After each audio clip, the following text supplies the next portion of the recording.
మన దేవుడు చాలా స్పష్టంగా తెలియచేస్తున్నారు కదా, నేను మారేవాడను కాదు. మనుషులు మారిపోతారు, వారు నాకు చేసిన వాగ్దానాలు మారిపోతాయి, పరిస్థితులు మారిపోతాయి, కానీ నేను మాత్రము ఎన్నటికీ కూడా మారే దేవుడను కాదు అని చెప్పి మన దేవుడు అనేక స్వభావాన్ని మనకిక్కడ తెలియచేస్తూ ఉన్నారు. ఆయన ప్రేమ, విశ్వాస్యత, ఆయన వాగ్దానము ఎన్నటికీ కూడా పరిస్థితులను బట్టి, వ్యక్తులను బట్టి మారేది కాదు.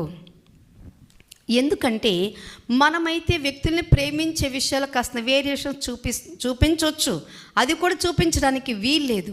దేవుని ప్రజలుగా, దేవునిని ఆరాధన చేస్తున్న ప్రజలుగా అందరినీ కూడా మనం సరి సమానమైన స్థాయిలో ప్రేమించాలి.